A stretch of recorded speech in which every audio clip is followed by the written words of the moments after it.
मुजफ्फरपुर में बाबा साहेब भीमराव अंबेडकर की जयंती पर वक्फ बोर्ड कानून के खिलाफ जोरदार प्रदर्शन। आज बाबा साहेब भीमराव अंबेडकर की 134वीं जयंती के पर मुजफ्फरपुर में वक्फ कानून के खिलाफ मुस्लिम समुदाय ने जोरदार प्रदर्शन किया। इस दौरान शहर के विभिन्न क्षेत्रों से जुलूस निकालकर बड़ी संख्या में लोग जिला समाहर न्यायालय पहुंचे, जहां उन्होंने बाबा साहेब की प्रतिमा पर माल्यार्पण कर उन्हें श्रद्धांजलि दी और वक्फ कानून को लेकर विरोध दर्ज कराया।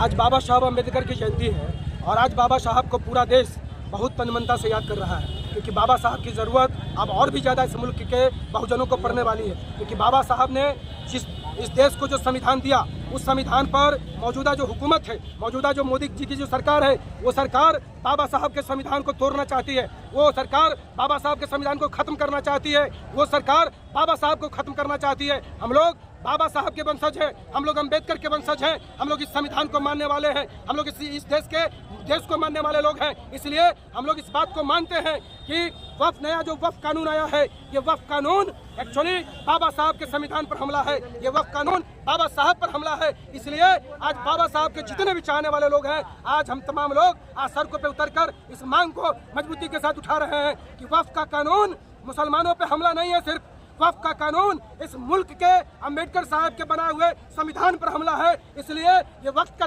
तकाजा है। इतिहास ने हम तमाम लोगों के कंधे पर यह मजबूत जिम्मेदारी दी है कि आज अगर हम लोग बाबा साहब को नहीं बचा पाए, आज अगर हम लोग बाबा साहब के संविधान को नहीं बचा पाए, तो ये मुल्क नहीं बचेगा। इस मुल्क को ये लोग तोड़ कर रख देंगे, इस मुल्क को ये लोग बर्बाद करके रख देंगे। क्योंकि भारतीय जनता पार्टी और आरएसएस के लोग इस देश को मनुस्मृति के सहारे चलाना चाहते हैं। उस मनुस्मृति के सहारे, जिस मनुस्मृति में देश के बहुजनों के लिए, जिस मनुस्मृति में देश के दलितों के लिए, पिछड़ों के लिए, अल्पसंख्यकों के लिए कोई जगह नहीं है। इसलिए हम लोग कभी भी, कतई भी हम लोग इस मुल्क को मनुस्मृति के सहारे नहीं चलने देंगे। इस देश के अंदर में बाबा साहब का संविधान ही चलेगा। और ये तमाम लोग, हम लोग जो संविधान को मानने वाले, देश को मानने वाले लोग हैं, हम लोग अपने शरीर के खून का एक एक कतरा हम लोग बाबा साहब पर न्यौछावर कर देंगे, इस संविधान पर न्यौछावर कर देंगे, इस मुल्क पर न्यौछावर कर देंगे। लेकिन वक्फ कानून को सरकार को वापस लेना होगा, वक्फ कानून को सरकार को वापस लेना होगा। पूरे बिल का विरोध है या बिल में कुछ बातें हैं? नहीं, पूरे देखिए, पूरे बिल का विरोध है। भाजपा भारतीय जनता पार्टी की सरकारों को हम लोग कह रहे हैं कि आप मुसलमानों की चिंता करना छोड़ दीजिए। आपको मुसलमानों ने वोट दिया क्या? आपको मुसलमानों ने वोट दिया? क्यों चिंता कर रहे हैं फालतू का? क्यों चिंता कर रहे हैं? आप मरे जा रहे हैं। मुसलमानों का चिंता उसका ऊपर वाला अल्लाह ताला है, वो कर लेगा। ठीक है ना? आप चिंता नहीं करिए, ठीक है ना? इसलिए जान रहिए कि आप वो चिंता को छोड़ दीजिए।